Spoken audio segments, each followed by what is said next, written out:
నమస్తే. Welcome to Aadya TV. ప్రస్తుతం మనతో పాటు ఉన్నారు అనలిస్ట్ వి ప్రకాష్. తాజా రాజకీయ అంశాల మీద చర్చించే ప్రయత్నం చేద్దాము. ఎందుకంటే రీసెంట్‌గా మూసి ప్రక్షాళన చేస్తామని చెప్పేసని కాంగ్రెస్ ప్రభుత్వం ఒక ప్రకటన అయితే విడుదల చేసింది. సో ఈ విషయాలన్నీ చర్చించే ప్రయత్నం చేద్దాం. నమస్తే సార్. నమస్తే అమ్మ. బాగున్నారా సార్? ఫైన్, థాంక్ చాలా యూ. రోజులైంది మీతో యాహ్! కూర్చొని. యాహ్! సార్ అయితే మొదటిగా మనం ఇంటర్వ్యూలోకి వెళ్ళే ముందు ఈరోజు కేంద్ర ప్రభుత్వం మన 2 తెలుగు రాష్ట్రాలకి బడ్జెట్ ప్రవేశపెట్టింది. సో దాని మీద మీ కామెంట్ ఏంటి? అంటే దేశవ్యాప్తంగా ప్రవేశపెట్టిన బడ్జెట్‌లో హ్మ్. ఆహ్, మొట్టమొదటిసారి తెలంగాణకు పూర్తిగా జీరో అని చెప్పొచ్చు. ఆహ్, అదే పక్కనున్న అవశేష ఆంధ్రప్రదేశ్ రాష్ట్రం. దానికేమో 15,000 కోట్లు కేటాయించినట్టుగా ఆంధ్రప్రదేశ్ ప్రభుత్వం యొక్క ట్విట్టర్ ద్వారా తెలుస్తున్నది. అంటే ఏ సెక్టార్ పోలవరానికి ఎంత పెట్టారు, 7 బ్యాక్వర్డ్ డిస్ట్రిక్ట్స్ అంటే రాయలసీమ, ఒంగోలుతో పాటుగా ప్రకాశం డిస్ట్రిక్ట్, దాంతో పాటుగా శ్రీకాకుళం, విజయనగరం, విశాఖపట్నం. అంటే వీటన్నిటికి కలిపి ఎంత బడ్జెట్ పెట్టారు, తర్వాత ఏమన్నా అమరావతి అభివృద్ధి కోసం పెట్టారా, ఈ విషయాలన్నీ మనకు తర్వాత తెలుస్తాయి వివరంగా. బట్ వాళ్ళ గవర్నమెంట్ సైట్ నుంచి తీసుకున్నప్పుడు ట్విట్టర్ ఖాతా నుంచి 15,000 కోట్లు ఆంధ్రకు ఇచ్చారు అనేది. అట్లాగే చెన్నై వైజాగ్ కారిడార్ ఉంది. చెన్నై వైజాగ్ కారిడార్ కానీ ఇవన్నిటికి ఏంటంటే పుష్కలంగా నిధులు ఇస్తున్నట్టుగా మనకు కనబడ్డది. అంటే ఆంధ్రకేమో ఆపన్నహస్తం ఇస్తూ తెలంగాణకు మొండి చేయి చూపెట్టారు. అంటే దేశంలో రాష్ట్రాలన్నింటినీ కూడా సమానంగా చూడాల్సిన అవసరం ఉంటుంది.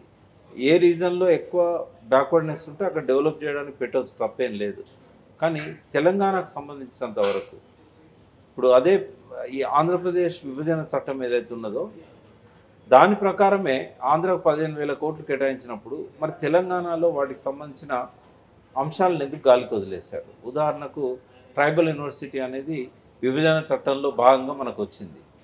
దాన్ని ఇక్కడ ఇవ్వడానికే 10 సంవత్సరాలు ఆలస్యం చేశారు. లాస్ట్ ఇయర్ కిషన్ రెడ్డి గారు దాన్ని ఇనాగరేట్ చేశారు, ఆ శంకుస్థాపన చేశారు.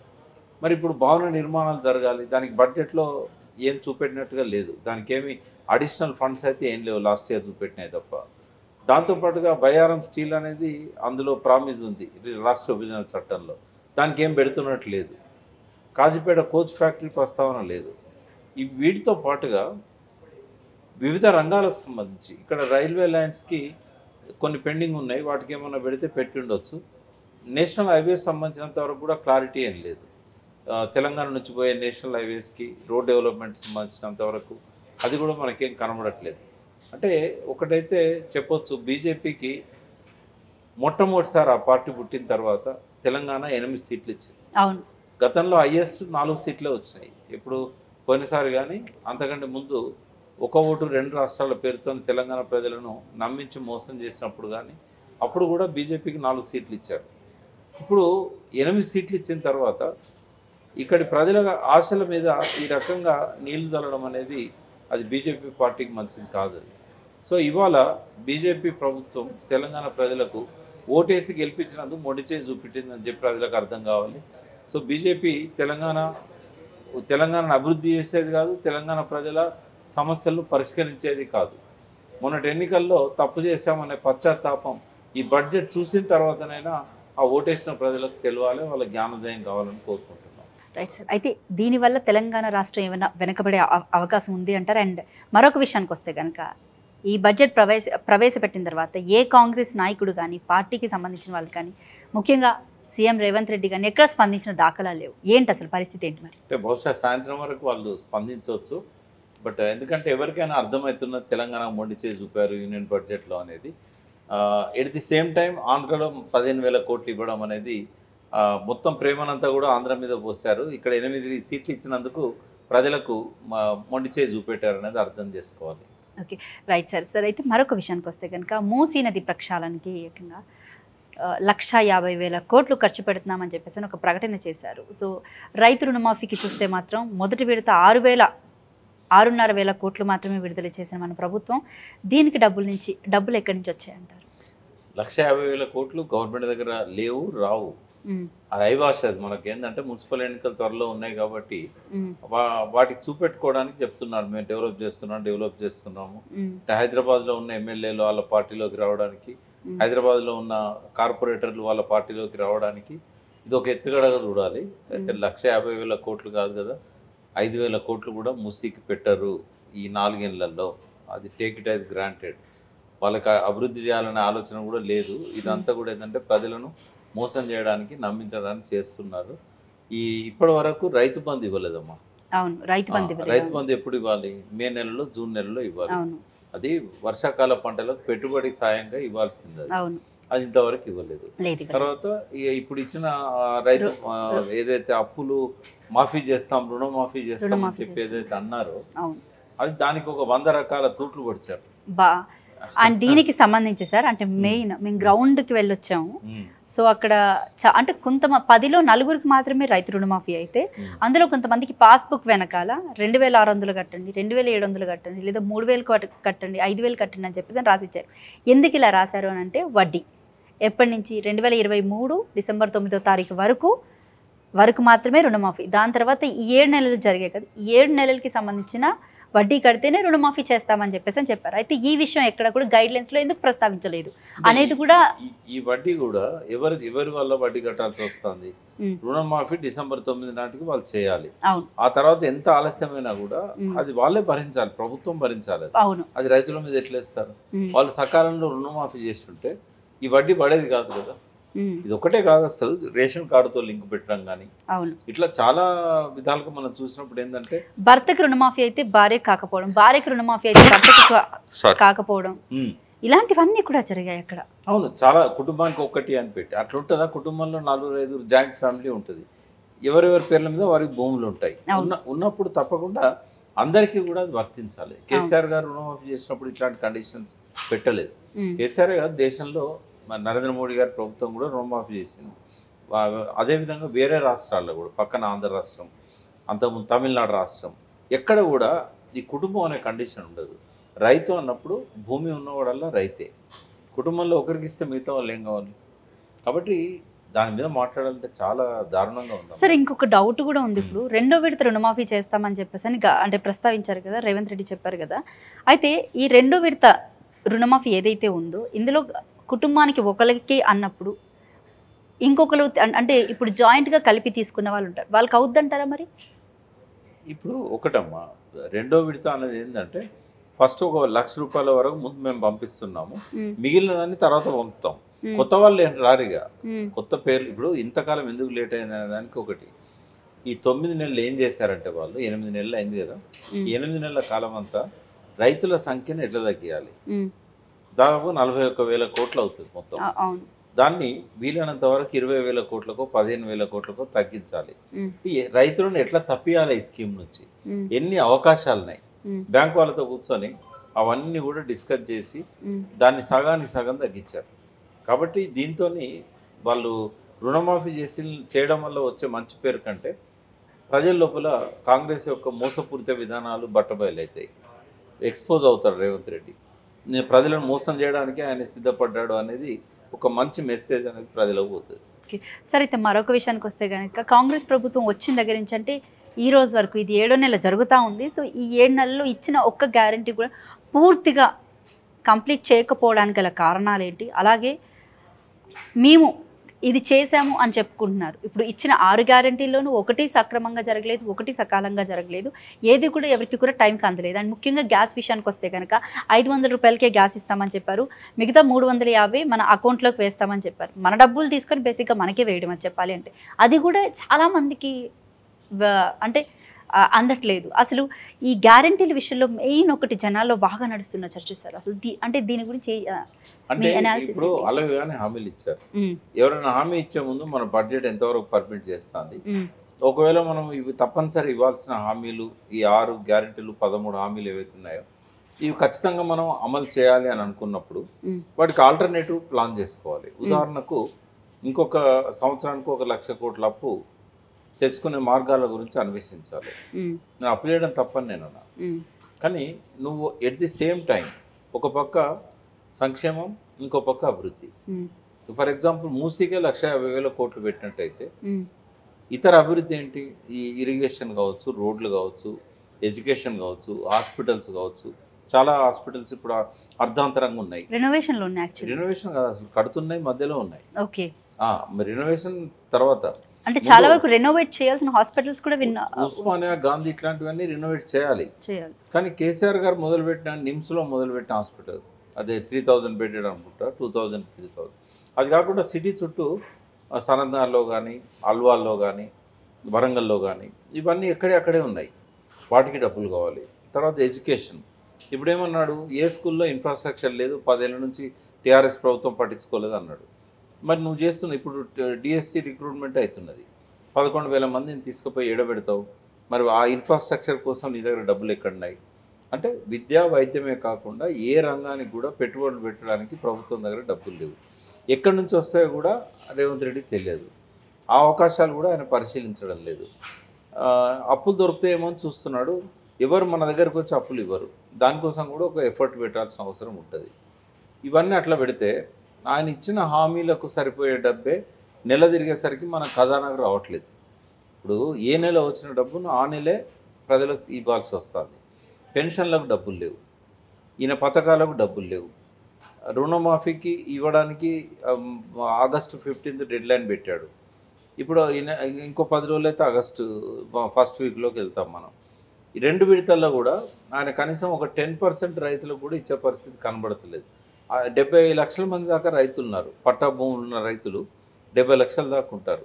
ఆయన అంతా రుణమాఫీ 10-15 లక్షల మందికి కూడా ఇచ్చే పరిస్థితి కనబడతలేదు. అంటే మిగతా వాళ్ళందరినీ దానిలో నుంచి ఎలిమినేట్ చేస్తున్నాడు ఏదో ఒక కారణం చూపెట్టి. అంటే ఇప్పటికిప్పుడు ఎన్నికలు జరిగినా కూడా కాంగ్రెస్ పార్టీ అధికారంలోకి వచ్చే అవకాశం ఉండదమ్మా. మొన్న పార్లమెంట్లో ఏంటంటే కాంగ్రెస్ ఓట్లు వేయడం ఇష్టం లేక బీజేపీ వైపు వేశారు. ఇప్పుడు ఎలక్షన్ పెడితే ఇవాళ బడ్జెట్లో మొండి చేసి చూపెట్టిన బీజేపీకి కానీ కాంగ్రెస్కి కానీ ప్రజలు ఓటేయాలంటే ఆలోచిస్తారు. 6 నెలలు కూడా కాలేదు. ఇవైతే 2 నెలలే అయింది పార్లమెంట్ ఎన్నికలు జరిగి. అవి జరిగి 7-8 నెలలు అయింది. ఈ రెండు ఈ తక్కువ కాలంలోనే ప్రజల లోపల ఈ 2 పార్టీలు బట్టబయలైనాయి. ఇంకోటి వాళ్ళ దగ్గర సొల్యూషన్ కూడా లేదు. ఎట్లా ఈ హామీలు ఎట్లా నెరవేర్చాలి, ఈ అభివృద్ధికి డబ్బులు ఎక్కడి నుంచి తేవాలి అంటే మొదటి సంవత్సరంలోనే రేవంత్ రెడ్డి అసమర్థ పాలన అనేది రుజువు అవుతున్నది. మరి చూసుకున్నట్లయితే కనుక బీఆర్ఎస్ నుంచి చాలామంది ఎమ్మెల్యేలు కాంగ్రెస్ పార్టీలో చేరడం జరుగుతుంది. ఇంటింటికి వెళ్ళి మరి కండువా కప్పుకొని మరి పార్టీలోకి ఆహ్వానిస్తున్నారు. అలాగే చేరిన నాయకులు కూడా ఏమని చెప్తున్నారు, ఎమ్మెల్యేలు మమ్మల్ని పనులు చేసుకొని ఇవ్వట్లేదు, సో మేము అందుకే పార్టీలో చేరుతున్నాం, బడ్జెట్ రావట్లేదు, మేము అందుకే పార్టీలో చేరుతున్నాం అని ఇలాంటి మాటలన్నీ చెప్తున్నారు. వాళ్ళు చెప్పేది వాస్తవం. వాళ్ళని టార్చర్ చేస్తున్నారు. ఇప్పుడు కేసీఆర్ గారు ఉన్నప్పుడు ఏం చేశాడు, ఎమ్మెల్యేగా ఎంత అడిగితే అన్ని నిధులు ఇచ్చాడు. అంటే పనులు ఆర్డర్ ఇచ్చాడు. ఎలక్షన్లు వచ్చినాయి, బడ్జెట్లో నిధులు అప్పుడు సరిపోని లేవు. నెక్స్ట్ అధికారంలోకి వచ్చిన తర్వాత మళ్ళీ మీ బిల్స్ అన్ని క్లియర్ చేస్తామని చెప్పాడు. ఇప్పుడు ప్రతి ఊర్లో పనులు అయి ఉన్నాయి. కార్యకర్తలు కావచ్చు, సర్పంచులు కావచ్చు, అక్కడ ఉన్న వాళ్ళకు ఇప్పుడు పెద్ద మొత్తంలో పేమెంట్స్ చేయాల్సిన అవసరం ఉంది. వాళ్ళందరూ వచ్చి ఎమ్మెల్యేలు ఇంట్లో ముందట మాకు డబ్బులు మాకు కావాలి, మీరు ఏం చేస్తారో మాకు తెలియదు, మిమ్మల్ని గెలిపించుకున్నాం, మీరు చెప్తేనే పనులు చేశాం. గెలిచిన వాళ్ళు చాలా మంది ఇదివరకు ఎమ్మెల్యేలు ఉన్న వాళ్ళే, ఒక 2 తప్ప టీఆర్ఎస్లో అందరు పాత ఎమ్మెల్యేలు. వీళ్ళకి ఎవరికి కూడా ఫండ్స్ ఇవ్వడానికి రేవంత్ రెడ్డి సిద్ధంగా లేడు. సో చాలా అరాధ చేశాడు వాళ్ళని. ఇతరత్ర కూడా వాళ్ళ మీద కేసులు పెట్టేయడము, ఇది పటాన్ చెరువు ఎమ్మెల్యే మీద, వాళ్ళ తమ్ముని మీద. తర్వాత కొన్ని ఈ 10 ఏళ్ల కాలంలో టీఆర్ఎస్ కార్యకర్తలు కావచ్చు, నాయకులు కావచ్చు, కొందరు ఎమ్మెల్యేలు కావచ్చు, ఈ క్రషర్స్ అట్లాంటివి పెట్టారు. ఈ క్రషర్స్ పెట్టిన కాడ పెనాల్టీల పేరు మీద మైపాలెడ్డి ఎందుకు వేయండు? ఒక క్రషర్ దగ్గర 390 కోట్ల పెనాల్టీ వేశారు.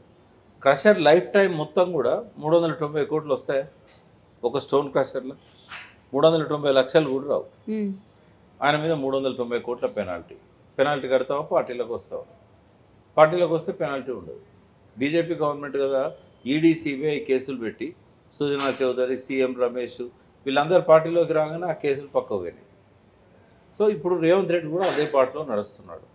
ఇప్పుడు మైపాలరెడ్డి పోయినా, సంజయ్ పోయినా, పోచారం శ్రీనివాస్ రెడ్డి పోయినా కూడా వాళ్ళు పార్టీ మారడం అనేది తప్పే. కానీ ఆ పరిస్థితి ఏంటంటే వాళ్ళను మింగలేక కక్కలేక ఏం చేయలేని పరిస్థితిలోకి నెట్టేశారు. అక్కడ ఉన్న ప్రజల ఒత్తిడి అనేది వాళ్ళ మీద తీవ్రంగా ఉంది. వాళ్ళు పోయిన వాళ్ళు ఎవ్వరు కూడా మీరు గమనించండి, ఒక్కసారి దానం నాగేందర్ నోరు జారిండి తప్ప ఇప్పటి వరకు పార్టీని వదిలిపెట్టిపోయిన ఏ ఎమ్మెల్యే కానీ, ఏ మాజీ మంత్రి కానీ కేసీఆర్ మీద ఒక్క కామెంట్ చేయలేదు. అవును. దానం నాగేంద్ర మాత్రం పదే పదే ఇంకా ఎమ్మెల్యేలు వస్తున్నారు, ఇంకా ఇంకా పార్టీలో చేరికలు ఉంటాయి, కేవలం ఆయన ప్రయత్నం బీఆర్ఎస్ పార్టీలో మిగిలేది ఓన్లీ కేటీఆర్, కేసీఆర్, త్వరలో హరీష్ రావు కూడా బీజేపీ పార్టీకి వెళ్తారు అని చెప్పేసి అని అంటున్నారు. ఇంకా కవిత జైలు నుంచి బయటికే రాదు అన్నట్టు మాట్లాడుతున్నారు. ఆయన ఎన్ని మాట్లాడినా కూడా వాస్తవాలు ఆయన మాట్లాడినట్టు ఉండవు. ఎక్కడైతే బాగా ఒత్తిడి ఎమ్మెల్యేల మీద ఉందో అక్కడ వాళ్ళు తట్టుకోలేని పరిస్థితుల్లో కొందరు నిర్ణయాలు తీసుకుంటారు, కొందరు వాటి తట్టుకొని నిలబడుతున్నారు. అంత అధ్వానంగా ఏం లేదు బీఆర్ఎస్ పార్టీ, ఇప్పటికీ బలమైన పార్టీ అది. ఇప్పుడు అందరికీ ఒకటి తెలవాల్సిన అవసరం ఉన్నది, మళ్ళీ ఎన్నికలు పెడితే డిపాజిట్లు రావు కాంగ్రెస్ ఎమ్మెల్యేలకు. ఎందుకు రావు? ప్రతిపక్ష హోదా కూడా లేకుండా చేయడమే అనేది కాంగ్రెస్ పార్టీ, అదే మన సీఎం రేవంత్ రెడ్డి ఏకైక లక్ష్యంగా పెట్టుకున్నారు. ఏందమ్మా, ఒక గవర్నమెంట్ కారు ఉండదు కావచ్చు, కేబినెట్ ర్యాంక్ ఉండదు కావచ్చు, ఇవి అవసరమా కేసీఆర్ గారికి? ఆయన మాటే చాలు కదా. పదవి ఉన్నా ఇప్పుడు సింహం అడవిలో ఉన్నా బయట ఉన్నా సింహం సింహమే. ఆయన ప్రతిపక్ష హోదా ఇవ్వకపోయినంత మాత్రాన ఆయన మాట్లాడే మాట ప్రజల్లోకి వెళ్తుందా వెళ్ళదా? వెళ్తుంది. ఏం లేకపోతే పోయేదేమున్నది? అందరు ఎమ్మెల్యేలు పోయినా కూడా కొత్త వాళ్ళని తయారు చేసుకునే శక్తి ఆయనకు ఉంది. ఇవాళ వాతావరణం కూడా అట్లాగే తయారవుతున్నది. కాబట్టి వీళ్ళు ఎన్ని మాట్లాడినా కూడా ఇప్పుడు పోయే వాళ్ళు కూడా అంత ఈజీగా పోరు. ఎందుకు పోరు అంటే ఒక డిస్క్వాలిఫై అవుతారు పోతే. ఇదే నాగేందర్ ఫస్ట్ డిస్క్వాలిఫై అయ్యే వ్యక్తి, దానికి ఏ విచారణ అక్కర్లేదు. అసెంబ్లీ ఎన్నికలనేమో బీఆర్ఎస్ బీఫామ్తో గెలిచాడు, దానికి రిజైన్ చేయకుండానే మళ్ళీ కాంగ్రెస్ బీఫామ్తో ఎంపీగా పోటీ చేశాడు. ఎలక్షన్ కమిషన్ దానికి కళ్ళుంటే, ఎలక్షన్ కమిషన్ గుడ్డిది కాకపోతే, ఎలక్షన్ కమిషన్ రాజ్యాంగం పట్ల 1% గౌరవం ఉన్నా సుమోటో ఆయనను సస్పెండ్ చేయాలి, టర్మినేట్ చేయాలి. దీనికి ఏ కోర్టు అక్కర్లేదు, ఏ పిటిషన్లు అక్కర్లేదు. రెండు కూడా వాళ్ళ వెబ్సైట్లోనే ఉన్నాయి కదా. ఎలక్షన్ కమిషను వాళ్ళ ఇంటర్నెట్ ఓపెన్ చేసుకొని వాళ్ళ సైట్, పార్లమెంట్ ఎన్నికల్లో దానం నాగేందర్ ఏ పార్టీ తరఫున బీఫామ్ ఇచ్చాడు, అసెంబ్లీ ఎన్నికల్లో ఏ పార్టీ తరఫున గెలిచాడు, రిజిగ్నేషన్ చేయలేదు. ఇంతకంటే ఏం సాక్ష్యం కావాలి ఎలక్షన్ కమిషన్కి? ఇప్పటికి కూడా ఎలక్షన్ కమిషను ఆయన నామినేషన్ వేసి ఇప్పుడు 3 నెలలు అవుతుందిగా పార్లమెంట్కి, ఇప్పటికి కూడా ఆయన డిస్క్వాలిఫై చేయట్లేదు అని అంటే ఈ ఎలక్షన్ కమిషన్కు దానికి ఏ గౌరవం ఎవరు ఇవ్వాల్సిన అవసరం లేదు. అది రాజ్యాంగ సంస్థ అయినా కూడా అది మోడీ జేబు సంస్థ అని చెప్పి ప్రకటించడానికి నాలాంటి వాడికి ఎటువంటి సంకోచం కూడా అవసరం లేదు. మోడీ ప్రభుత్వంలో ఒక్క సుప్రీంకోర్టు తప్ప మిగతా అన్నీ కూడా జేబు సంస్థలుగా మారిపోయినాయి. దుర్మార్గం ఏంటంటే ఎలక్షన్ కమిషన్ కూడా జేబు సంస్థగా మారిపోయింది. త్వరలో బీజేపీలోకి హరీష్ రావు గారు వెళ్తున్నారు అనేది ఒక పెద్ద చర్చ నడుస్తుంది బయట. అంటే ఈ విషయం గురించి ఎక్కువగా డిస్కస్ చేసేది బేసిక్గా కాంగ్రెస్ నాయకులే అని చెప్పొచ్చు. సో ఏంటంటే బట్టగాల్చి మీద పడేసినంత మాత్రం అది జరుగుతుందంటారు అసలు? కాదమ్మా, హరీష్ రావు గురించి ప్రజలందరికీ తెలుసు. ఆయనకున్న కమిట్మెంట్ ఏంది, ఆయన కన్విక్షన్స్. ఆయన మొదటి నుంచి ఉన్నాడు పార్టీలో, పార్టీ పెట్టడం ముందు నుంచి కూడా. కాబట్టి వాళ్ళు ఎన్ని మాట్లాడినా కూడా ఇవి ఎందుకోసం మాట్లాడుతున్నారంటే హరీష్ రావు కూడా ఆ పార్టీలోకి వెళ్ళిపోతే ఇంకెవరు మిగిలరు కదా. కాబట్టి మీరు వచ్చేసేయండి మొదలే మిగిలిన ఎమ్మెల్యేలు. ఈ హరీష్ రావు ఆ పార్టీలో ఉంటాడు, మీరుండి ఏం చేస్తారు అంటే ఒక మైండ్ గేమ్ ఆడాలని చెప్పేసి 3rd క్లాస్ ప్రచారం మొదలుపెట్టారు. దాన్ని హరీష్ రావు గారు ఎప్పుడో ఖండించారు. ఆయన ఏ కోశాన కూడా బీఆర్ఎస్ పార్టీని వదిలిపెట్టి ఎక్కడికి పోడు. Right sir. అయితే మరొక విషయానికి వస్తే కనుక తెలంగాణ రాష్ట్రంలో జరుగుతున్నటువంటి ఇన్ని అంశాల మధ్య కూడా బీజేపీ పార్టీ నాయకులు ఎక్కడా కూడా దీని గురించి పెద్దగా ప్రస్తావించట్లేదు, మాట్లాడట్లేదు. అలాగే కొంచెం అంటే ఏం జరిగినా కూడా ఇప్పుడు ముఖ్యంగా మొన్న చూసుకున్నట్లయితే కనుక ఒక 15-20 రోజులు స్టూడెంట్స్ ఎంత బారున నిరాహార దీక్షలు కానివ్వండి, ధర్నాలు కానివ్వండి, కొట్లాట్లు కానివ్వండి, జైలుకి వెళ్ళడం కానివ్వండి, అరెస్టులు కానివ్వండి, ఇన్ని జరిగాయి. కానీ బీజేపీ పార్టీ ఏ కోణాన ఏ పట్ల కూడా కనీసం దీని గురించి ఎక్కడ స్పందించలేదు. రేవంత్ రెడ్డి మీద ఇంత కామెంట్ కూడా చేయకపోవడానికి గల కారణాలు ఏమై ఉంటాయంటారు? నేను చాలా రోజులు చెప్తున్నానమ్మా, వాళ్ళ మధ్య ఒక హిడెన్ ఎజెండా ఉంది, ఇద్దరు అండర్స్టాండింగ్లో ఉన్నారు.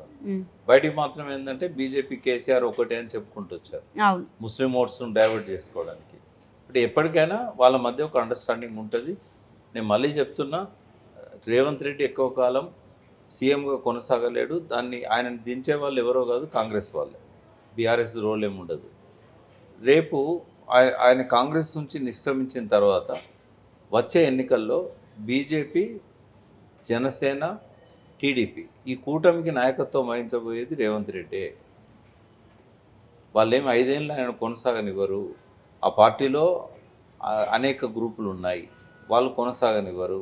కేంద్రంలో కూడా వాళ్ళకు రేవంత్ రెడ్డి గారి మీద చాలా అనుమానాలు ఉన్నాయి. అవన్నీ కూడా త్వరలోనే ప్రజలకు తెలుస్తాయి. 1 ఇయర్ 2 ఇయర్స్ కంటే ఎక్కువ ఆయన సీఎంగా కొనసాగించే అవకాశం అయితే కనబడట్లేదు. ఉమ్. కాబట్టి ఆ పార్టీయే తనంతట తను నాశనం చేసుకుంటుంది తప్ప ఆ పార్టీని ఎవరో ఏదో చేయాల్సిన అవసరం లేదు. ఓకే, అయితే ఇందాక మనం చేరికల గురించి మాట్లాడుకున్నాం కదా సార్. అయితే ఎవరైతే ఈ బీఆర్ఎస్ పార్టీ నుంచి వెళ్తున్న ఎమ్మెల్యేలు ఉన్నారో వాళ్ళందరికీ అంటే ఈ క్వశ్చన్ నేను ఒక కాంగ్రెస్ పార్టీకి సంబంధించిన ఒక లీడర్ని అడిగితే వచ్చేటోళ్ళకి సిగ్గు లేదు, మాకెందుకు తీసుకునేటోళ్ళకి అన్న మాట యూజ్ చేశారు వాళ్ళు.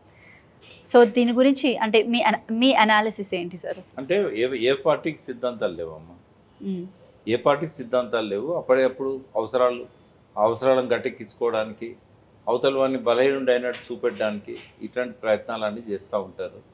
ఎవరికి నిజాయితీ లేదు. ఇప్పుడు పాలిటిక్స్లో మనం వెతుక్కోవాలి. అదే కనీసం టీఆర్ఎస్ ఏంటంటే ఉద్యమ స్ఫూర్తితో వచ్చిన పార్టీ కాబట్టి ఆడ మనకు కొద్దిగా నిజాయితీ పనులు కనబడతారు, కొంత డెడికేటెడ్గా పనిచేసే వాళ్ళు కనబడతారు, అభివృద్ధి పట్ల కొంత పనిచేసిన వాళ్ళు మనకు కనబడతారు. కానీ మిగిలిన పార్టీలలో ఆ రకమైన కమిట్మెంట్ ఎవరికి కనబడదు. ప్రజల పట్ల ప్రేమ కానీ, ఎలక్షన్లలో గెలవడానికి మేము వట్టికి గెలిచినామా, డబ్బులు పెడితేనే గెలిచాం కదా, మాకు వట్టిగా టికెట్ ఇచ్చిందా, ఇట్లా మాట్లాడే వాళ్ళే కనబడతారు మనకి. ఒకటి ఏంటంటే ఒక 40 మంది కొత్త ఎమ్మెల్యేలు గెలిచారు. గెలిచినప్పుడు వాళ్ళ ప్రజలలో పోయి పనిచేస్తూ ఉండాలి, ప్రజల సమస్యలను పట్టించుకుంటూ ఉండాలి.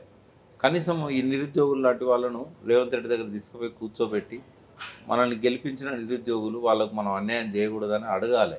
కానీ అంతా వాయిస్లెస్ పీపుల్ అయిపోయారు అక్కడ. ఏ ఎమ్మెల్యేకు గొంతు లేదు, ఏ ఎమ్మెల్యే గట్టిగా మాట్లాడలేడు. అంటే ఇదంతా రాజకీయం పూర్తిగా ఏంటంటే కాంగ్రెస్ పార్టీ తన స్వభావాన్ని పోగొట్టుకోలే. కొత్తగా ఎమ్మెల్యేలు వచ్చినా కూడా ఆ పార్టీ ఎప్పటిలాగానే ఉంది. రాజశేఖర రెడ్డి కదా మొదలుపెట్టింది పార్టీ ఫిరాయింపులను. మరి రాజశేఖర రెడ్డి మొదలుపెట్టిన పార్టీ ఫిరాయింపులను రేవంత్ రెడ్డి ఎట్లా ఆపుతాడు, కొనసాగిస్తాడు? ఆయన ఫాలో అయ్యే వ్యక్తి కదా ఆయన. రాహుల్ గాంధీ చెప్పాడు యాంటీ డిఫెక్షన్ లా అనేది తీసుకొచ్చింది రాజీవ్ గాంధీ. కాంగ్రెస్ ప్రభుత్వమే, కేంద్రంలో కాంగ్రెస్ ప్రభుత్వం ఉన్నప్పుడే 84 తర్వాత ఈ యాంటీ డిఫెక్షన్ బిల్ వచ్చింది, రాజీవ్ గాంధీ తెచ్చాడు.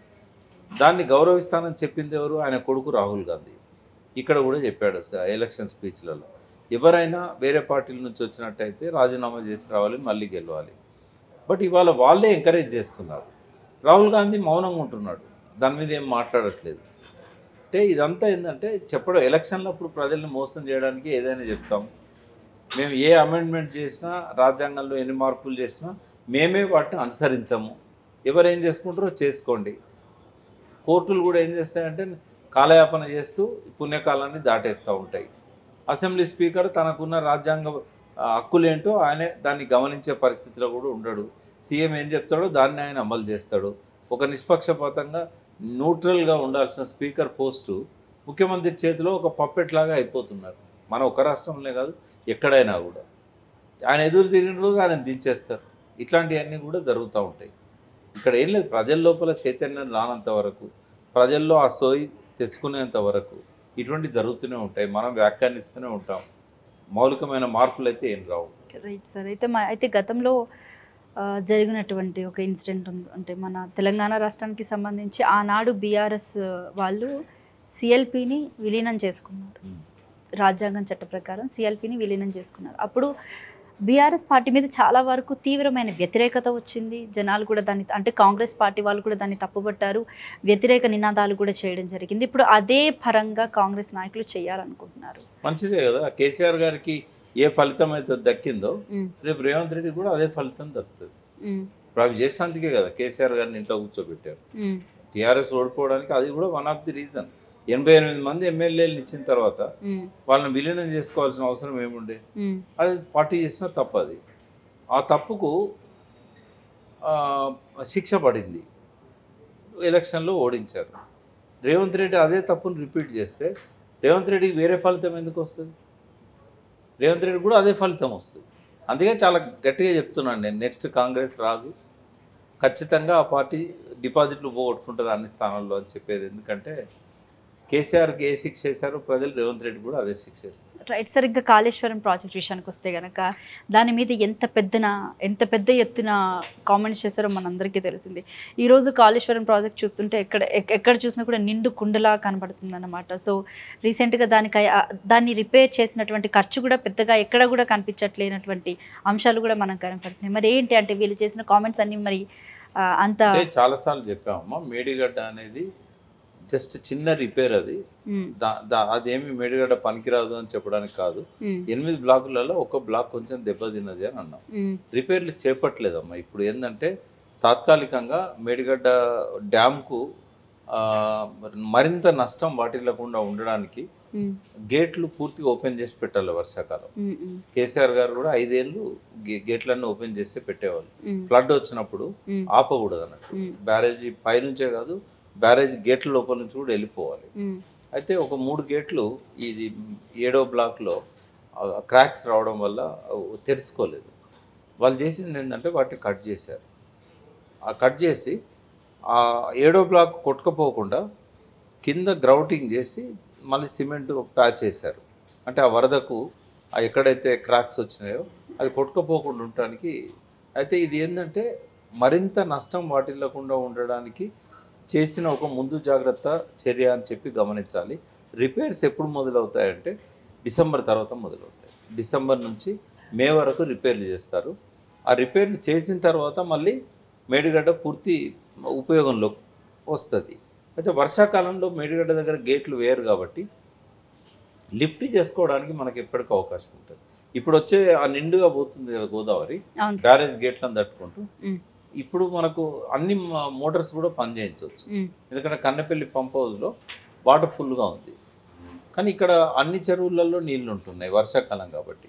కొంచెం అవి రిసీడ్ అయిన తర్వాత మొదటి పంటకు సపోజ్ డ్రై స్పెల్ వస్తుంది. ఇప్పుడు ఆగస్టులో ఈసారి జూలై మిడ్ నుంచి ఆగస్టు వరకు వర్షాలు పడవు. అప్పుడు ఏం చేస్తారంటే చెరువులలో నీళ్లు మిడ్ మానేర్లో వాటర్ ఖాళీ అయిన తర్వాత మళ్ళీ డైవర్ట్ చేసుకునే అవకాశం ఉంటుంది లిఫ్ట్ చేసుకొని. మనకి ఎప్పుడు మేడిగడ్డ ఉపయోగంలోకి వస్తుంది అని అంటే మంచిగా ఉన్నప్పుడు రిపేర్ చేసిన తర్వాత ఓన్లీ ఫిబ్రవరి, మార్చు, ఏప్రిల్, మే, జూన్ ఈ 4-5 నెలలు మాత్రమే గేట్లు వేసి ఎడప్ కోసం ఆ నీళ్ళని ఆపుతాం మనం. ఆ టైంలో మేడిగడ్డ నుంచి కిందికి నీళ్ళు రావు. ఆ 5 నెలలు లిఫ్ట్ చేసుకోవాల్సిన అవసరం ఉంటుంది. ఎందుకంటే వేసంగి పంటలకు నీళ్ళు ఇవ్వాల్సిన బాధ్యత ప్రభుత్వం మీద ఉంటుంది. ఆ టైంలో మాత్రమే మేడిగడ్డ రిపేర్ చేసిన తర్వాత అది ఉపయోగపడుతుంది. ఈ నెక్స్ట్ సీజన్లో రిపేర్లు ఉంటాయి కాబట్టి నీళ్ళు ఆపుకునే అవకాశం ఉండదు. కాబట్టి ఎవరైతే మేడిగడ్డ నీళ్ళ మీద ఆధారపడ్డ రైతులు ఉన్నారో, ముఖ్యంగా గోదావరి బేసిన్లోని ప్రాజెక్టుల మీద ఆధారపడ్డ రైతులు ఉన్నారో వాళ్ళకు నెక్స్ట్ యాసంగి పంటలు ఉండవు. వర్షాకాల పంటలు ఉంటాయి తప్ప యాసంగి పంటలు ఉండవు. ఇంకో యాసంగి పంట పోయిన తర్వాత మళ్ళీ వచ్చే 2026 ఆ టైంలో యాసంగి పంటలకు నీళ్ళు ఇచ్చే అవకాశం ఉంటుంది. 25లో అయితే నీళ్ళు ఇచ్చే అవకాశం లేదు. 26లో కూడా 24, 25 ఇది 25, 26లో కూడా ఇచ్చే అవకాశం ఉండదు. రిపేర్లే అవుతాయి. రైట్. అయితే ఇంకా కాంగ్రెస్ పార్టీ వాళ్ళు చేసిన ఈ ఫాల్స్ అలిగేషన్స్ గురించి ఏం చెప్తారు? అది మొదటి నుంచి మనం చూస్తున్నది ఎన్నికల కోసం వాళ్ళు చేశారు. పార్లమెంట్ ఎన్నికలలో లబ్ధి పొందడం కోసం చేశారు. అసెంబ్లీ ఎన్నికల్లో లబ్ధి పొందడం కోసం చేశారు. వన్ సైడ్ అయింది అది. నేను ఒక్కని తప్ప నాకు తెలిసి వీటి మీద ఎవరు పెద్దగా మాట్లాడలేదు. అప్పుడప్పుడు కొద్దిగా హరీష్ రావు గారు మాట్లాడారు. అయితే పోవాల్సినంతగా పోలేదు మా వాయిస్. కాబట్టి రేవంత్ రెడ్డి చెప్పిన అబద్ధాలనే ప్రజలు నమ్మారు. అందుకే పార్లమెంట్ ఎన్నికల్లో కానీ అసెంబ్లీ ఎన్నికల్లో కానీ టీఆర్ఎస్ ఓడిపోవడానికి అబద్ధాలు, అసత్యాలు ప్రధానంగా ఉపయోగపడ్డాయి. బట్ నెక్స్ట్ ఇట్లుండదమ్మా. ప్రజలకు అర్థమైంది మేడిగడ్డ ఏంది అనేది. ఇప్పుడు రోజు ఫోటోలు చూస్తున్నారు, వీడియోలు చూస్తున్నారు. కాబట్టి మేడిగడ్డ మీద అసత్యాలు ప్రచారం చేశారనేది ప్రజలకు అర్థమవుతుంది. నెక్స్ట్ ఎలక్షన్లో దాని రిజల్ట్ మనకు కనబడుతుంది. Right sir. Thank you sir. Thank you so much sir. మీ విలువైన సమయాన్ని మాకు కేటాయించినందుకు. ఇది అనలిస్ట్ వి ప్రకాష్ సార్తో ప్రత్యేక ఇంటర్వ్యూ. మరొక ఇంటర్వ్యూతో మళ్ళీ కలుద్దాం.